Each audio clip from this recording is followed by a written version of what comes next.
If you're a driven, active person who wants to reach and pursue a higher quality life with some ambition, then guess what? This podcast is for you. This is the Driven Athlete Podcast. What's up, y'all? It's your man, Dr. Kyle. We got Brittany Madison here with us. Great, cool guest. She's an advanced registered nurse practitioner up in Palm Beach Gardens.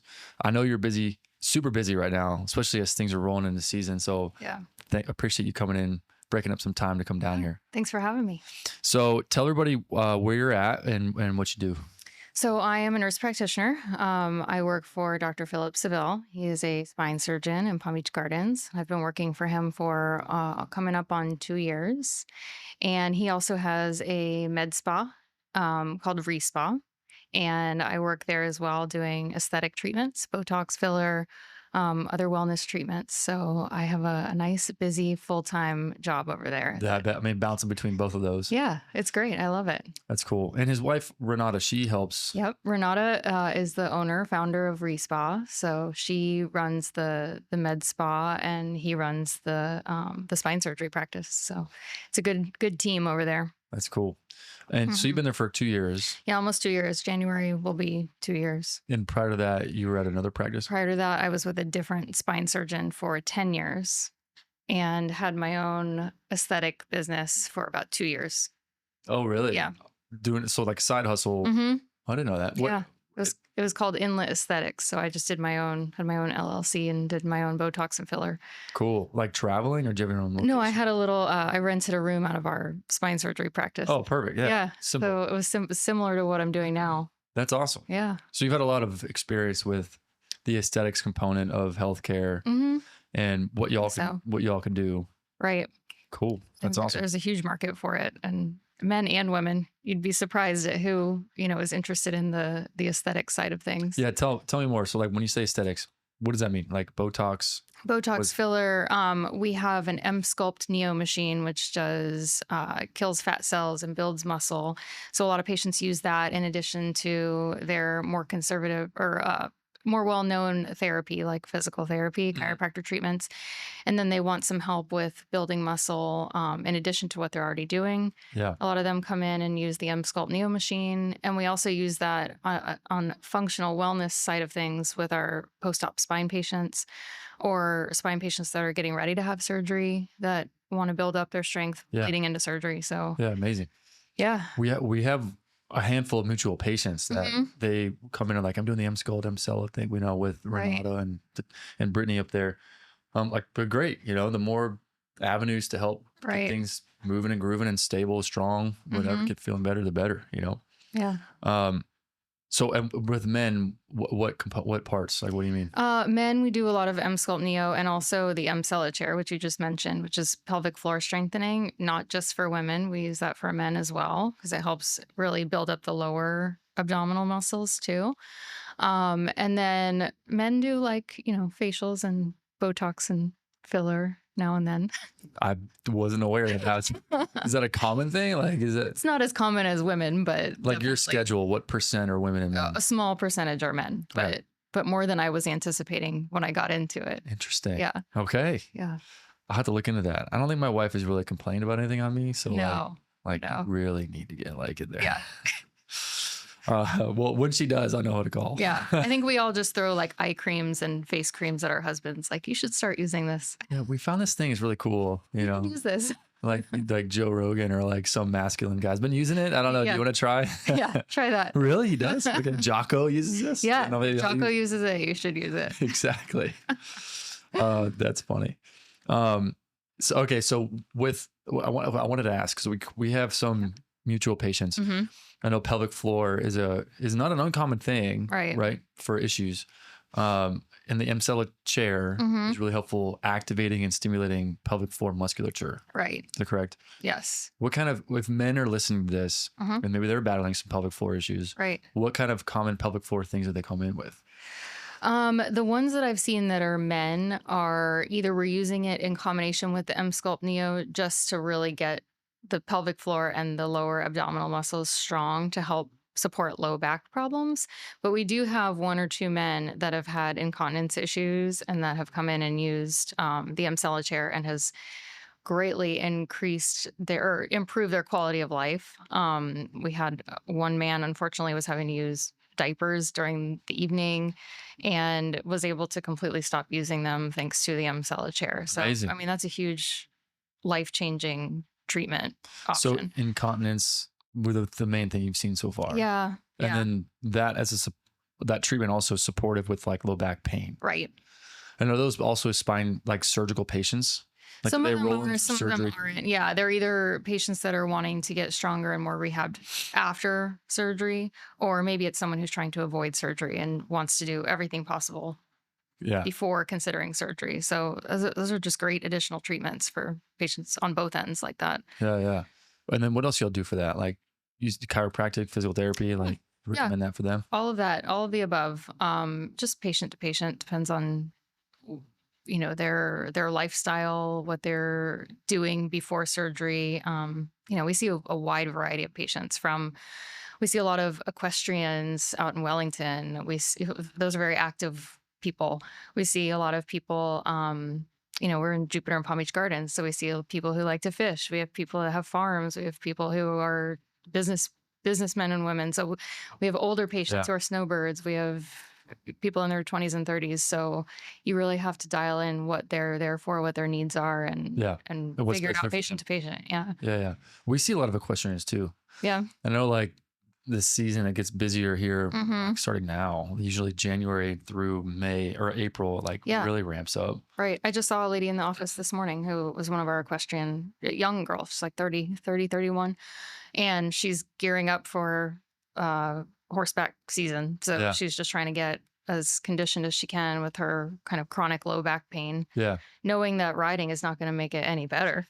But Tough. telling equestrians and telling golfers that they just shouldn't do what they love doing is not good advice. So No, you they have to hate that. figure out how to just get them through what they enjoy doing Yeah. with less discomfort. 100%. Yeah. We like the conversations we have are like, we're not going to tell you not to do your thing for sure. Mhm. We just need to modify Right. to allow things to settle down a little bit as needed. Yeah. And then definitely we're gonna crush stability, whatever's their main limitations, Right. And then manual therapy, soft tissue work, dry needling, anyway, the whole encompassing thing. Yeah. Makes a big difference. It's a huge difference. Yeah, for sure. And I know you are pretty active, like Mhm. you and your husband and your son. Yes, You we're guys- very active. You want to stay active. We are not the sleeping in on the weekends family. We're like up at the crack of dawn. One of us is always going out for a run or going to the gym. My son plays travel baseball, so that's a busy schedule. And it takes a lot of figuring out scheduling to keep us all active as working adults with Yeah. a child who has a busy schedule. Yeah. So if you talk to the baseball moms on my family, on our team, they'll tell you I'm running at the baseball field. I'm wearing my weighted vest and taking walks around the baseball field. Like I have to utilize that time. Yeah. Otherwise, it's like there is no time. There is no time. Yeah. So as much as I want to sit and watch practice for 2 hours, I try to use that time because when else will it get done? Yeah. Totally. So my husband's the early bird, so he gets up and works out in the morning, and then I usually have to get it in after work, which is either way is tough. It is tough. I know. It's like I know. Do you like if perfect world? Would you rather work out in the morning or after work? I would rather work out in the morning, but it's been years since I've been able to do that because my husband has a desk job that he's there even longer than I am at my job. So he doesn't get out of the office till 6:30 at night, and he's not going to go work out then. So he's the 5 a.m. crew, and in a couple years we'll both be able to work out in the morning again. But right now, you got to just fit it in. That's something I hear a lot from like parents that are more experienced and seasoned than what we're at right now. I mean, my kids are younger than your son, but they're like, there'll be a day, There will be a day. there'll be a day. You'll have plenty of time.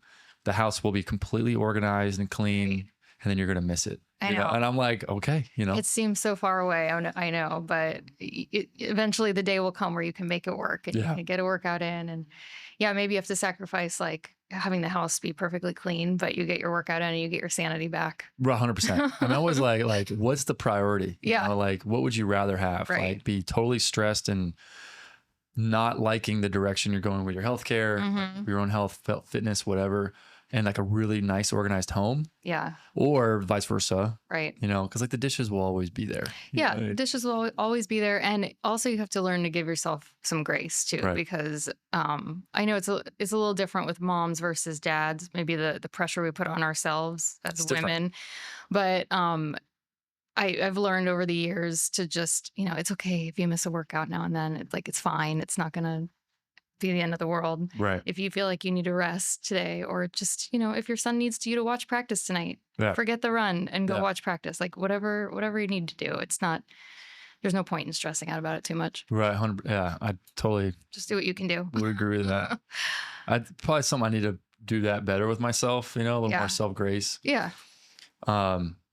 Yeah, because I mean, there's always a lot of pressure and expectations put on yourself, and also like from previous life, you know, before kids and stuff. It's like, well, I was doing it. I was working out 7 days a week, 6 days a week, and now if it's some weeks it's going to be 3 days a week, and that's okay. Still good. It's still good. It's really good. It's still good. So you just give yourself some grace. So I know a question people have asked. I mean, like me and other professionals and stuff are like, all right, you're a busy person, you have kids. How the heck do you navigate and prioritize your own health and wellness and fitness and stuff like that? I mean, for me personally, like the clinic that I have, I set it up so that I could have my like I built it for my workouts. Yeah. That's what I did. And then you build a business around it. And then I'm like, the patient says I'm going to use this stuff. They're going to be fine.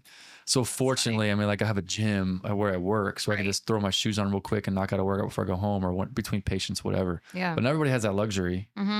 You being one of them. Right. So what do you recommend? Do you say like, if your kid's at baseball practice, like, just time management. It's all about time management. I mean, every day when I leave my house, I have a gym bag ready to go in my trunk so that if I do get that pocket of time, whether it's, a surgery gets canceled and now I've got 3 hours that I didn't plan on having today, I've got my gym bag ready and I can go to the gym, or I can go run at the beach, or I can go grocery shopping and go home if that's not what's in the cards for me today. Yeah. So, but just always being prepared. And just we've, over the past couple of years, taken a much bigger focus on nutrition, drinking less. I mean, my husband and I are he just turned 40. I'm about to turn 40. Just your priorities change, and what is important changes. And we're not getting any younger. So we're just really, now is the time when medical issues do start popping up for people, and we just try to go get our lab work done once a year, make sure we're like staying on top of our health rather than just relying on our youth for keeping us healthy. Right. So, and even I've focused when I do get a chance to work out. Sometimes it's towards a goal. Like right now, I'm training for a half marathon in a couple of weeks. If I'm not training for something, thanks.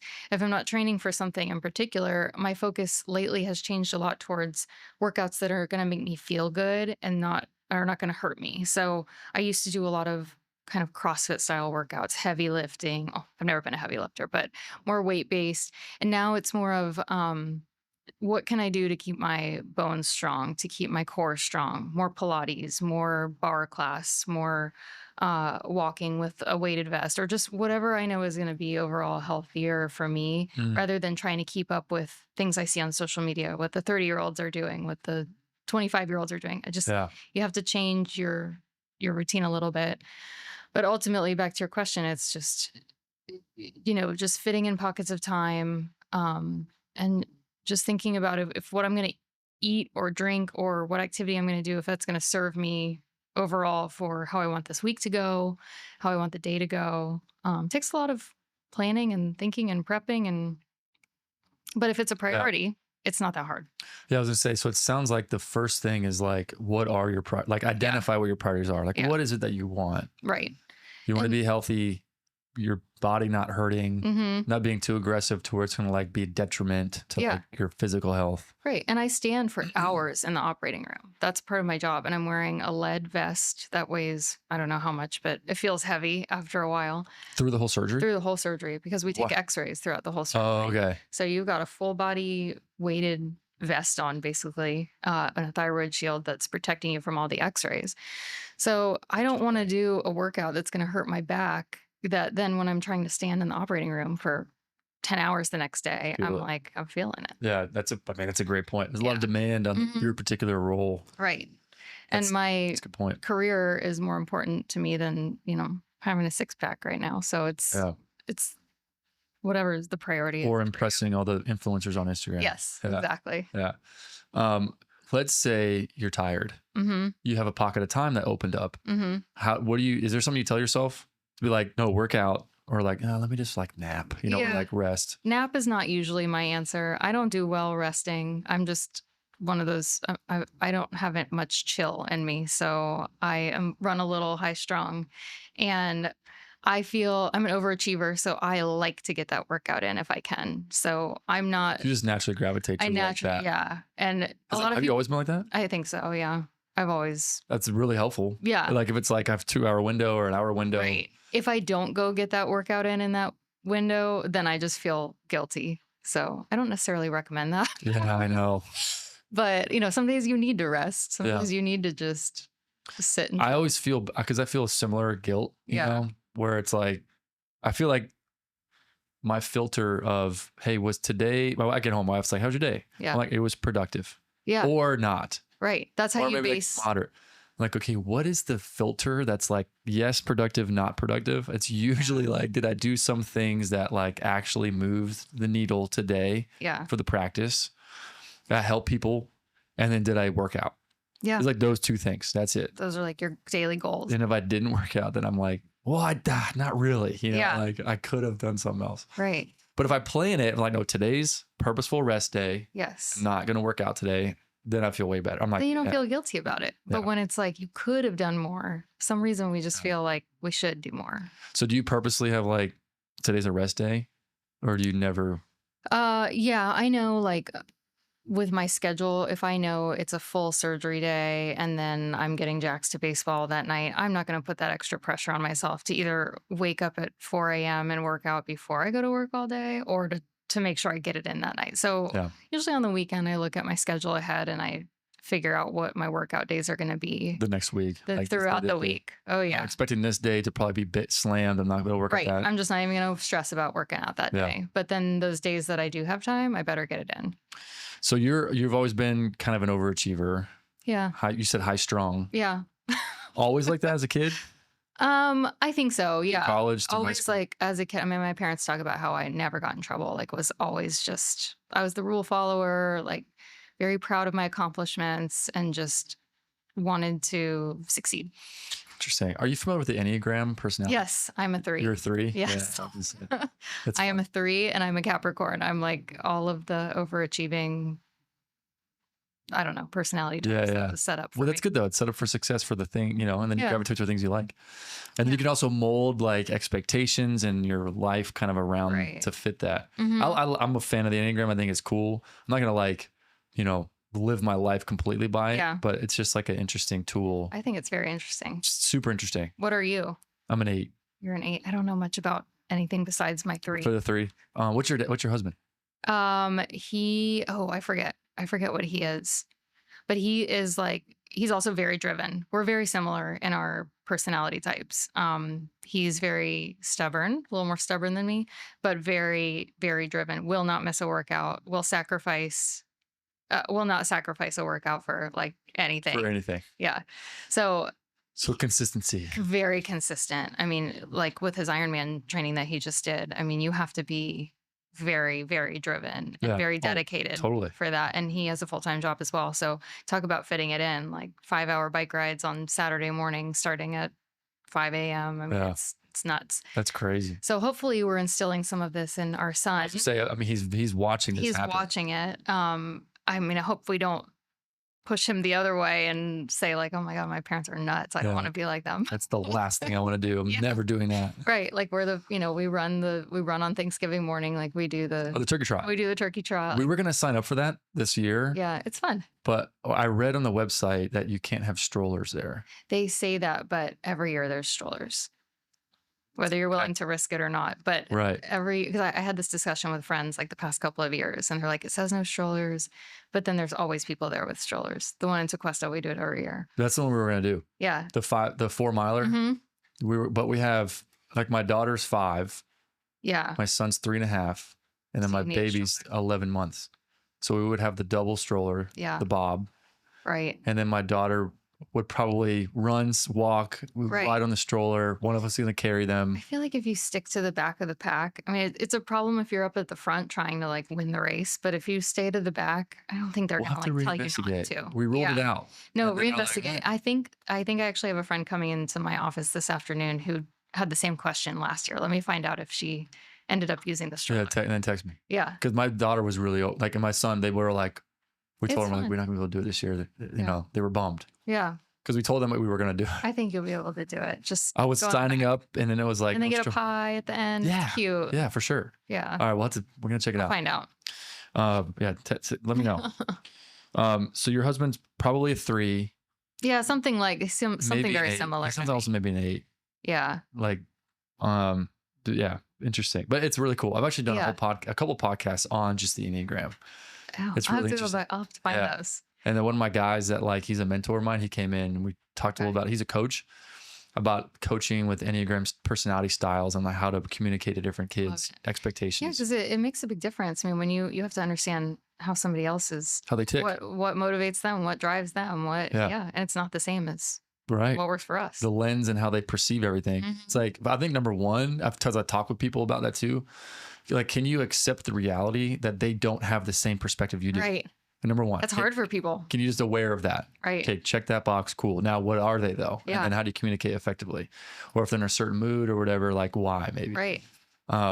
But it was really, I'd have my wife do it a couple Mhm. times too, like done together, and then kind of like diving in a little bit like a relationship Yeah. dynamics. It's kind of like the love languages. Like it's, Yeah. you know, it helps you to understand what your other Yeah. partner is. Super interesting. Yeah. What about, have you had Jax do it? No, I should have him do What do you it. think he'd be? He's not a 3, I don't think. He's a little more laid back, but he's also an only child, and he's an achiever. He strives to do well. He does not want to disappoint. He's a Okay. perfectionist, but I don't think he's quite like, he doesn't have that drive quite yet, but I think he will as He's also young. gets I mean, older. he's 9. Yeah, he's only 9. Yeah. So he's getting into that like upper elementary school age where they're starting to get their real defined personalities Right. here. Starting to more Yeah. like, mold a little bit more. Mm-hmm. Couple years. Yeah. Yeah. I did the first one I did it with that guy I was talking about mentoring. Mm-hmm. He was like, we were really involved with the youth group and stuff growing up. He actually officiated our wedding Oh, okay. and then baptized all 3 of our kids. Oh, wow. Yeah. So That's he's cool. been around for a long time with us. But I remember I did it with him when I was in high school, Okay. and I got the same answers that I did now. Okay. Yeah. Yeah, I'll have to. It also depends on your Write that mood down. too, I feel like. Yeah. Okay, so you said, all right, your husband, Mm-hmm. he just did an Ironman. Yeah, he just did his 3rd full Ironman. 3rd one. Mm-hmm. Wow. And he crushed it. He did great. Like how often? Like once a So year? we're part of a triathlon company called Inlet Tri Club up in Jupiter. Okay. And it's full of just amazing individuals who are all of the same mindset and Yeah. It's the best. to be very a part of that. driven, great people, all, families. They all have, a lot of them have kids, grown old or grown young. And they really just support each other and lift each other up. And this great group of guys has really just found so much joy in doing these races together. And so they pick one a year for the past couple of years. At least that's our experience. Some of the other guys do much more than this. But my husband has done one a year for the past 3 years. And we did a half Ironman together 2 years ago. Oh, how was that? That was difficult for me. So that was like my full Ironman. Like for me, that distance was really, really challenging.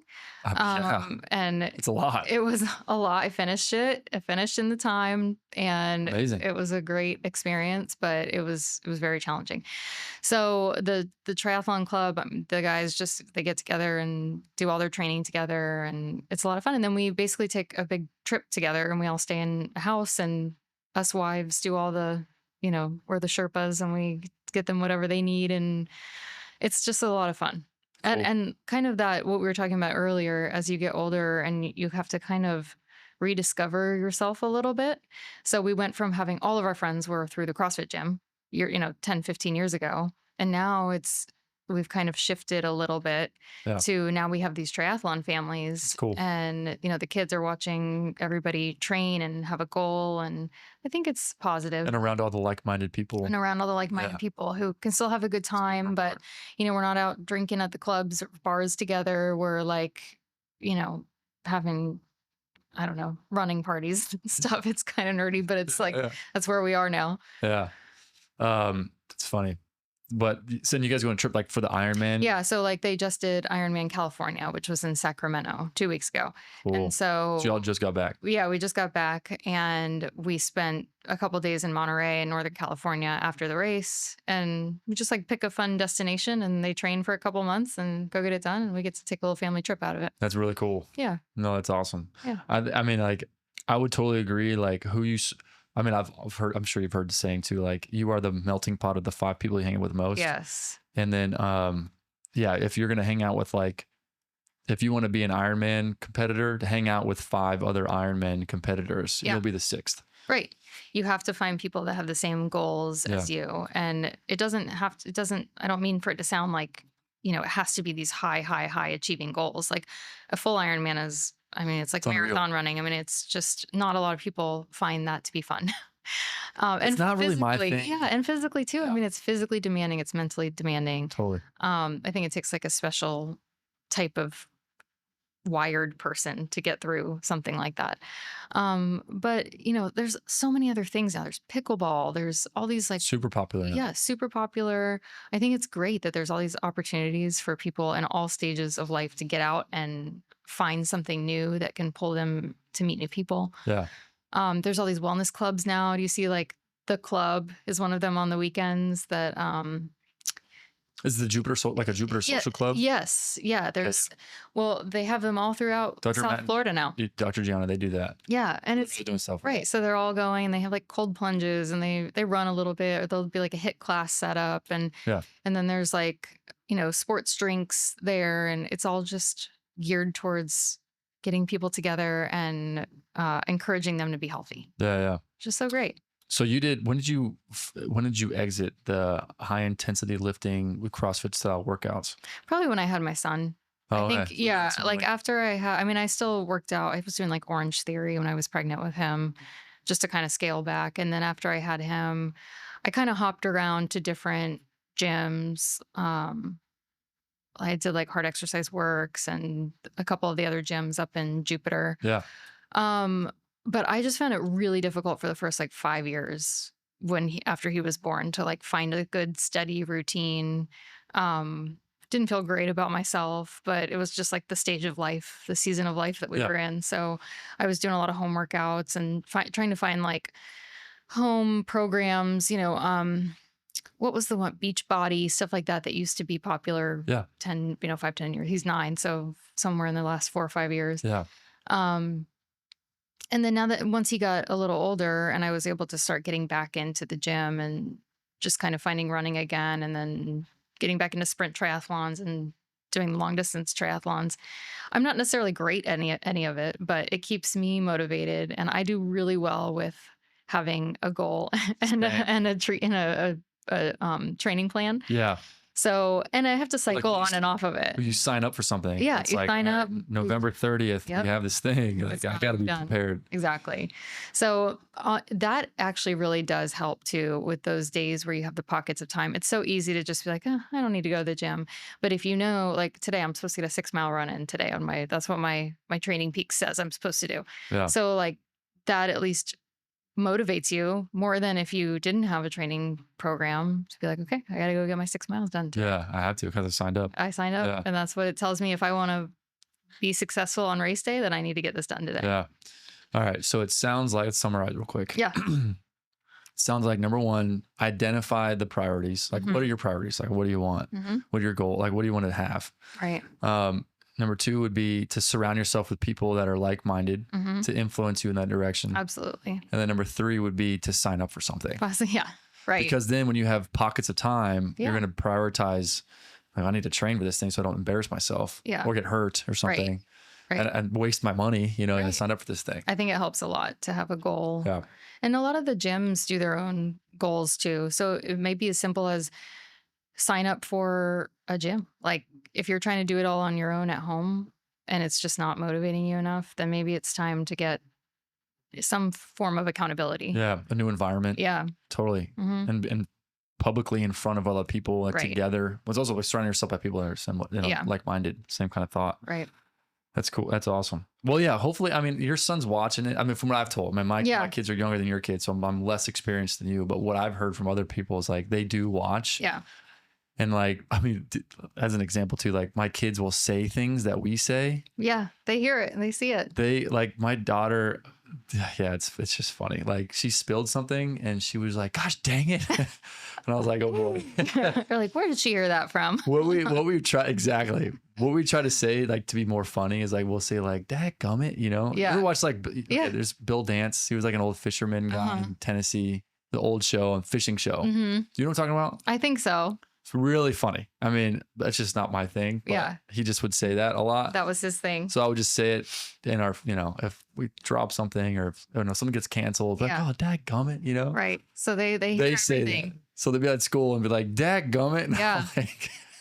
I know right. your kids they'll love having active parents. Like I do know that my son has said that multiple times to us. Like he loves having a strong dad, and he loves having like, even every now and then he'll say that to me, like I love that you're a strong mom. And oh, it's awesome. so he sees it. That's gotta be motivating too. Yeah. So I mean, I think they'll see you and they'll see other parents, and I think that's when they really realize how that if they want to be like you, they have to put the time and the effort into it as well when they get older. Yeah.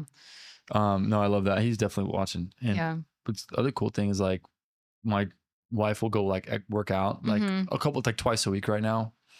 And my daughter will be like, I want to go with you to the gym. Yeah. And she's like, let me get my exercise clothes on. That's so cute. And then she'll like, I'll be like, okay, you work out in the garage. She's going to go to the gym. We'll come back. I'll work out with you. Yeah. And she'll be doing like in the gym, in the garage with like a mat. She's doing push-ups and jumping jacks. She has her exercise clothes on, her workout, her water bottles with her. That's so cute. My son will join too, you know? So like there was like one day I was like, she left and I was like, where'd Blakely go? You know, like trying to find her. And she's in the garage doing her own workout. Aww. So I got the video and I was like, what are you doing? You know? Yeah, it was awesome. I was like, I love that, you know? Right. Hopefully can instill that. Props to your wife for even getting her twice a week workout in with 3 kids. Oh yeah. I mean, it's such a juggle. Oh, 100%. And she's super tired all the time. Yeah. And I was like, well, I mean, there's 2 classes she likes to go to and they're Mondays and Wednesdays. And I was like, if you want to go every day, I'll try to be home as soon as I can. Yeah. You can go every day. I'll take the kids from 4:30 or 4:50. Right. So you go home at 6:30. It's not that big of a deal, you know?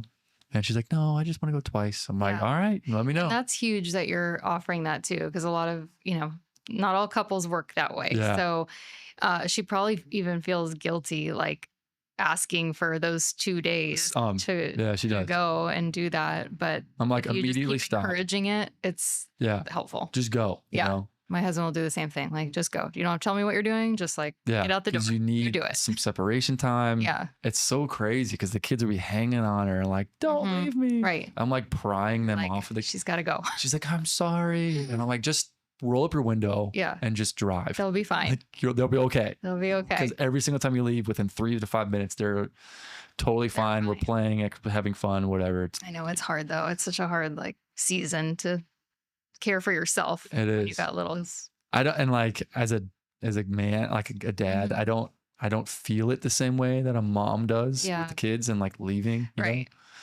What's that like? Do you remember doing that with Jack?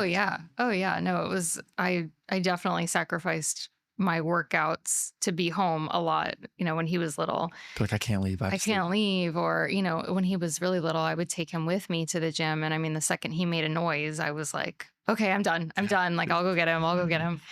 And really, he was fine. He would have been fine if I just, kept going. But it was just a lot of catering to him. So that's funny.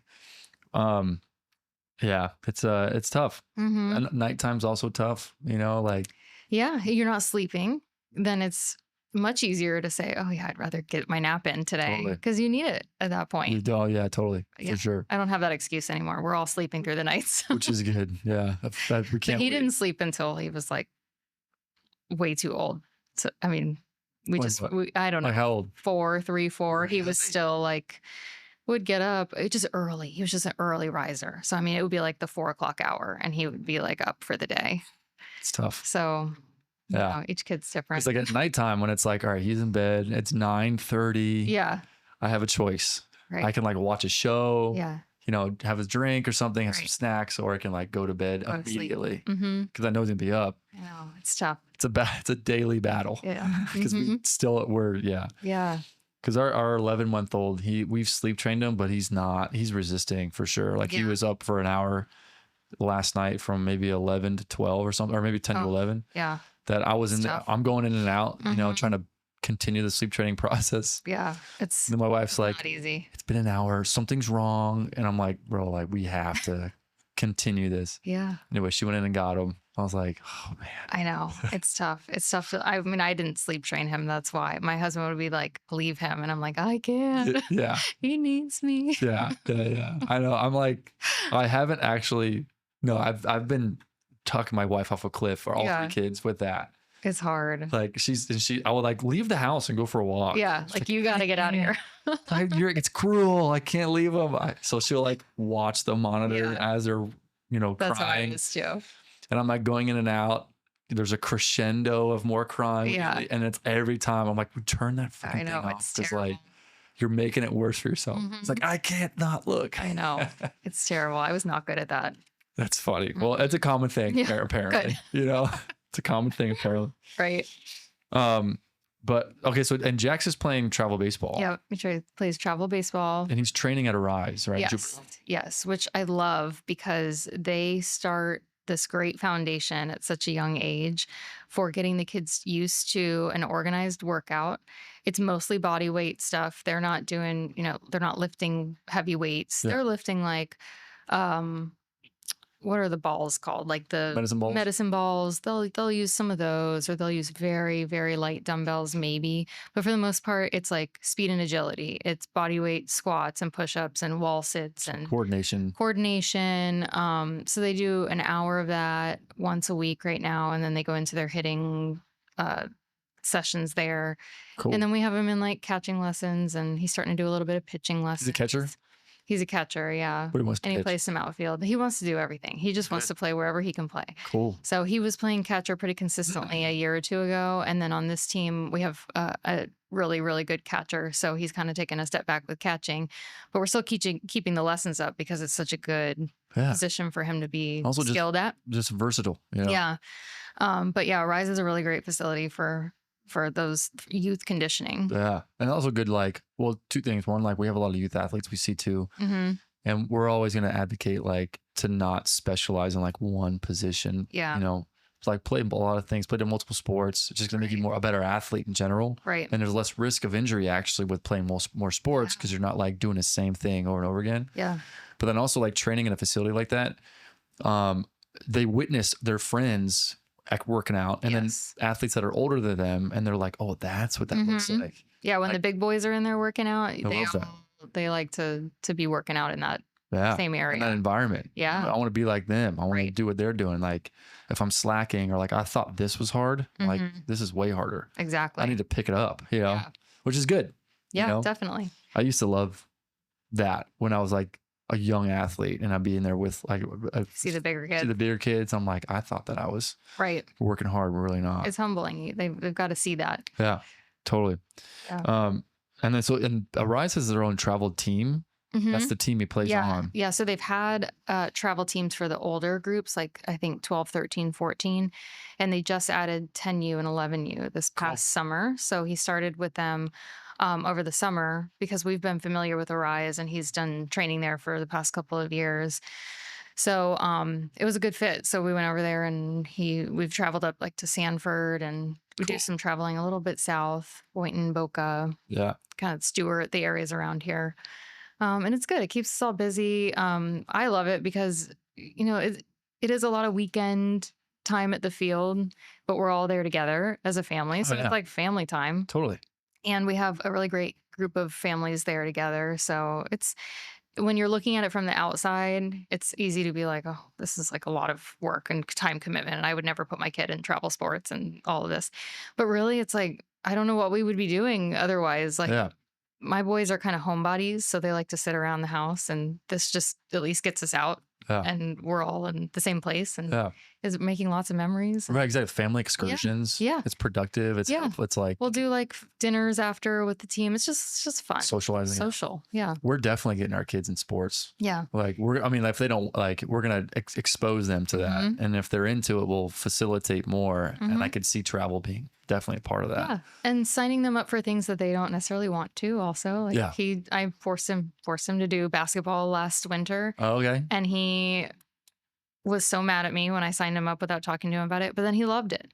And so this year he's probably going to do it again. He's talked about it? Yeah, we've talked about it. He's teetering with, I think he forgets how much he loved it. Yeah. Because he loves playing with his buddies basketball, like, just them. But I'm like, you're really good. I mean, he's getting really coordinated now. I'm like, I think you need to actually try something other than baseball. I mean, he's like a baseball player. Yeah. But I'm like, you got to, like you said, you got to do other sports too, or you're going to just burn out and over fatigue. What are your thoughts on football? I love watching other people play football. Because big college football fans, but you all went to UF, right? I went to UF and my husband went to Florida State. Oh, wow. Yeah, so we're house divided. Oh, and man. we love college football. And we love SEC and ACC football, I suppose. But we love SEC and we like ACC. Exactly. So funny. So Jax hasn't really had a desire to play football, so we haven't really had to have that discussion. But I always laugh at I don't want him to play because of the head injury and the CTE and all of that. Totally. But my son, his head is a magnet for the baseball. He gets hit in the head with the baseball more than any other kid. He has a big ball print on his cheek right now. Yesterday, he got hit he has a jaw guard, but the pitcher hit him right on the jaw guard, and he's got an imprint of the ball in the jaw guard. So he was bad. He was hitting. He was hitting in his game yesterday. I got hit by a pitch. And then probably 2 months ago, he was in batting practice with coach. Coach threw the ball to him and it went straight to his nose. Blood everywhere. Oh my God. So I'm like, we're in the safe sport of baseball. But really, he's probably had more head injuries with baseball. Yeah, those are hard. It's a hard ball. It's hard, yeah. So we'll see. He hasn't had any desire to play football besides with his buddies. So. All right. So it hasn't really it hasn't come been up a thing yet. But I have my brother-in-law is a high school football coach in California, and for a really good team. They've won state championships. From California is big, so that's a big deal. My nephews all play football out there. Football out there is like what baseball and lacrosse is here. Like just everybody plays football, and so we have the discussion about should kids be playing football or not? And everybody's got their opinions. But I mean, I think they've made the rules safer now for the youth. Now. Yeah. It's different now than it was. Yeah. It's not like a free for all. There's still going to be head injuries no matter what. And as much as you change the game, it's going to happen. Yeah. But it's taught a lot differently. And then the day-to-day practice is a lot different than it was when I played. And then the games are regulated a little bit differently, but it's a lesser degree of just lead with your head, but it still happens. Right. With all the targeting calls and everything I know they're trying to minimize it. It still happens. Yeah. It still happens, but I'll have to see. I mean, who knows? We watch a lot of football with you guys, and he does. He does. I don't know. Where'd y'all meet then? You and your husband, if y'all went to different schools? In Jupiter down here. I came down to Jupiter to go to Beer Fest in Abacoa with some girlfriends, and I met him there. Cool. With a mutual group of friends. And so you're like, I go to FSU, and you're like, I go to Florida. Right. We were like, let's get married. Yeah, exactly. Sounds great. Right. Florida had a rough one this past weekend. Yeah, we were there. You were in Jacksonville for the game. We were in Jacksonville for the game. That is always an intense experience. It was fun. We did it. We weren't quite in the crowds down. We fortunately had some box seats, which was really great. Amazing. So it was actually a really good game if it wasn't for us losing. Yeah. But it was exciting to watch. And of course. Steve Spurrier came up into the box. We got to meet him. Oh, no way. Yeah, that's cool. But yeah, I haven't been to Florida, Georgia since I was in college. So that was a very different experience than your son there 18, 20 years ago. Yeah. A little bit different experience. Yes. Yeah. This time. Yeah, definitely. It's like, Jack, see all those people? We're not going to go over there. We're not going to go over there. Yeah. It's like the real fans are over here. Right. Going to watch the game. Right. That's what we're here for. Exactly. We're here for the game. Exactly. FSU's not. They're not doing so Not good doing either. great. Yeah. So we always usually it's so one-sided each season. It's like one of our teams is clearly going to win the Florida State game. But this year it's like it kind of could be Toss up. either game. It Yeah. could be either team could win. So we might go up for it. We'll see. Oh, that'd be cool. It's always like the Saturday after Thanksgiving, right? Which is always hard. It's hard. I could see us in the future. Yeah. My daughter, right now, my son's he's only 3.5, right? But he wants to watch football. Yeah. It's like, Dad, can we watch football right now? I'm like, yes. Yeah. You have to take him up for homecoming when they have the parade and all that'd be awesome. Fun stuff for the kids and families. And they love all the energy and the all the goings on and people and all the snacks. All snacks for sure. Oh my gosh. Treats. Right. All the treats. So when you go out for a football game. Totally. They'll be into it soon. Yeah. We'll make it happen. So your son's playing travel baseball. Has he battled any injuries or anything like that? He's been totally fine other than getting hit in the face with a baseball? Other than the multiple head injuries. No, he hasn't. I'm trying to think. He hasn't had any significant injuries from playing baseball. He's not a pitcher. I mean, he's just now starting to do some pitching lessons. So he's not throwing a ton. I mean, as a catcher, you do throw more than I realized because they're throwing the ball back after every single play. Yeah. But his arms have been fine. He's stayed developmentally doing well with baseball. No issues there. Yeah. It's good. He's getting good training as well. Yeah. I think that's helping a lot. Well. We're doing some workouts with him at home on the weekends and stuff too. Just trying to keep him moving. Yeah. Because his age, they just want to be on the screen when they're not playing a sport. So just try to get him out as much as we can. Does he have social media? No.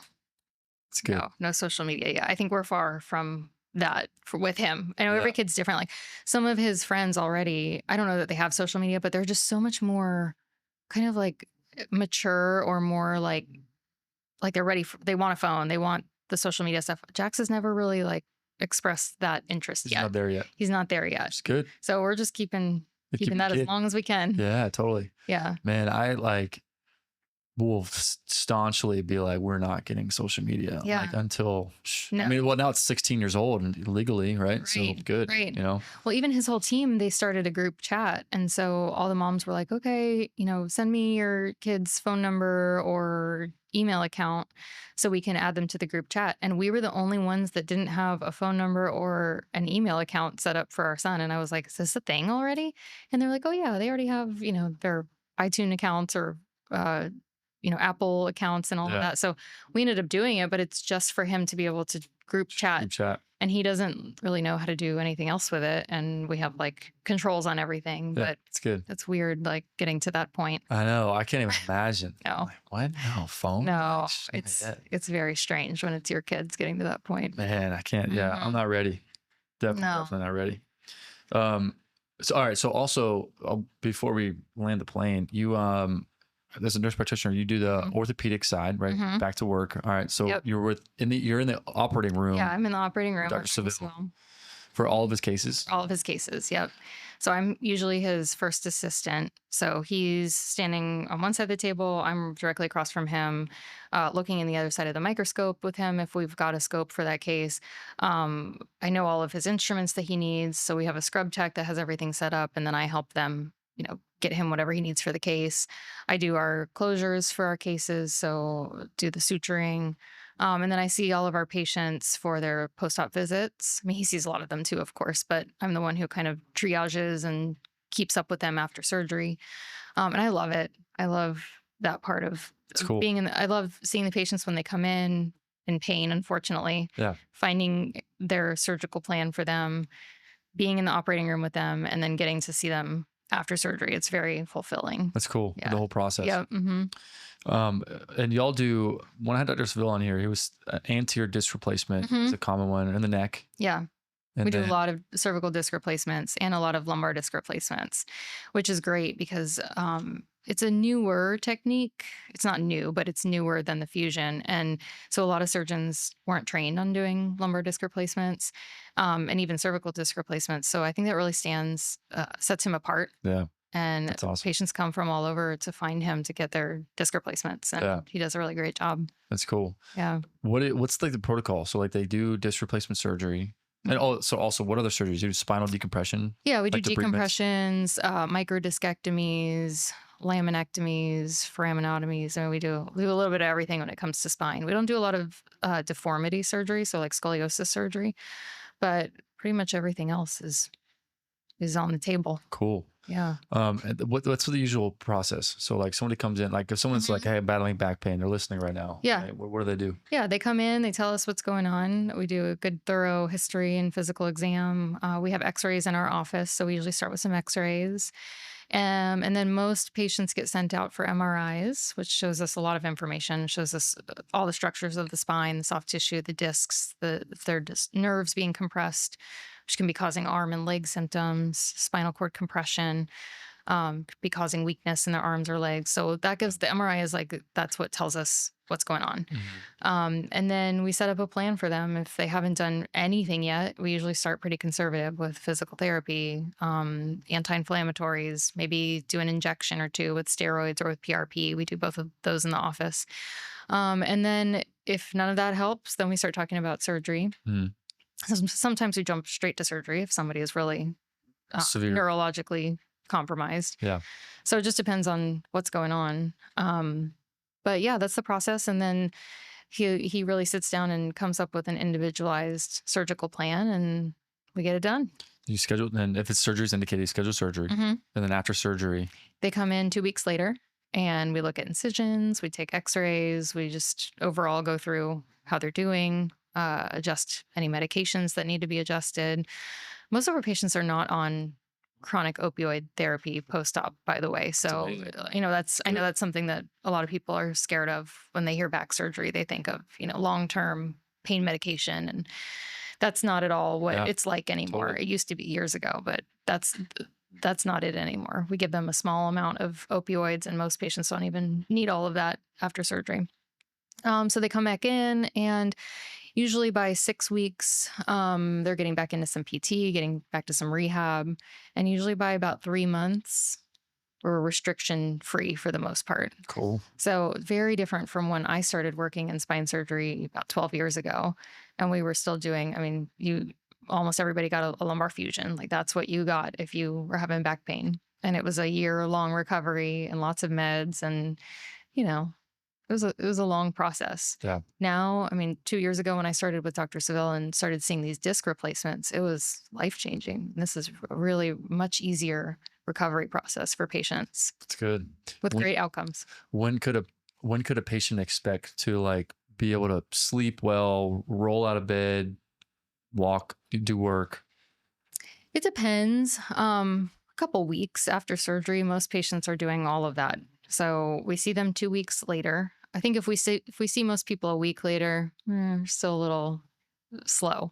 But by 2 weeks, we have a lot of patients that walk right in, are doing great, are happy. And we have them on lifting restrictions for 6 weeks for the most part. So for 6 weeks, you're not supposed to lift more than, let's say, 10 pounds. Yeah. A gallon of milk, which I think is 8 pounds, but say about 10 pounds. Yeah. And once that 6 weeks comes, most people are, getting out of bed, going to work well before 6 weeks. But if you have a physical job, by 6 weeks, we can start seeing if they're ready to be back to kind of normal, somewhere between 6 and 12 weeks, depending on their surgery. And then what about exercise? Go to the gym, work out. You can be walking up to 3 miles a day right after all of our surgeries. So I have people who will text me a day or two after surgery and say, I just walked 1 mile or 2 miles. I'm feeling great. Cool. So it's not this long, terrible recovery like it used to be. That's good. Yeah, people are up and moving much sooner. That's awesome. Yeah. That's really good. And then do y'all usually have a lot of the patients do the respa, like the Mscella, the Msculpt? Yeah, we do have them after a lot of back surgery. They'll come in, and usually we'll wait about 6 weeks for that. But then once they hit 6 weeks, if they are saying that they really just are ready to get their core strong again, they're ready to get back up and moving, and they just maybe need a little help with that, then we'll pop them on the machine and give them a little bit extra push for that. Yeah, good. Yeah, that's good. We've seen a lot of Dr. Seville's patients. Some post-op, some trying to avoid surgery and stuff. But yeah, we're always, that's what we do, right? Right. We're movement, like we're going to like want to check out their mobility and like their core and like Yeah. how we can progress things appropriately and avoid medications, prescription meds or injections and stuff, because it's just different for different people. But that's cool. That's good. That's what's like a lot different of a different outlook and results. And you guys are so important in that whole process, because so many patients come in after surgery and say, okay, I feel much better now. Now I need you to tell me exactly what I can and can't do. Yeah. And we say, well, go see Kyle. And then when can I work out? When can I work out? When can I go? What should I not do? Right. All right, we got to lay this out. Yeah. And people need very specific instructions. Yeah. And so, post-op therapy is huge when it comes to. And it's hard to do it because everyone just presents differently. People's goals are differently. Their physical abilities are different before surgery. And what they did before surgery, you know what I mean? It just all that, we can't do it on the phone. You know what I mean? It's like we have to have a good assessment. We got to check them out. We got to put our hands on you. We got to see how you're moving and grooving. Yeah, all that stuff, Well, cool. Well, thanks for coming in. If someone wants to reach out, what's the best way to get in contact with you guys? You could just reach out to Seville Spine Institute. Our phone numbers, emails are on the website. Give the office a call and they'll get you through, get you an appointment with us. I oftentimes see new patients because I kind of triage, see what they need, see if they need imaging, and then have them come back and see Dr. Seville after they've got, the whole layout of everything he needs to see to make a good assessment. So I'm very comfortable seeing new patients, been doing it a long time, and usually can get us on the right track so that they can come back in and have a good surgical eval with Dr. Seville. Cool. Good. That's awesome. Well, yeah, thanks for coming in, and we'll have to get you all in, maybe both you guys at the same time. That'd be a cool podcast. That'd be fun. Yeah, if we can get out, your schedules are it's lined up. You know what I mean? Because I know y'all are busy. Right. And if y'all have any questions, comments, concerns, conflicting opinions, we're always open to ideas. Don't hesitate to reach out. Podcast ideas or guest ideas too. And if you're battling any pain that you feel like we would be a good fit to help, we'd always love to at least chat on the phone, get an idea of what you have going on, maybe how we can help you. And if any specific questions, we're always open to having conversations like that. And we'll catch y'all next time.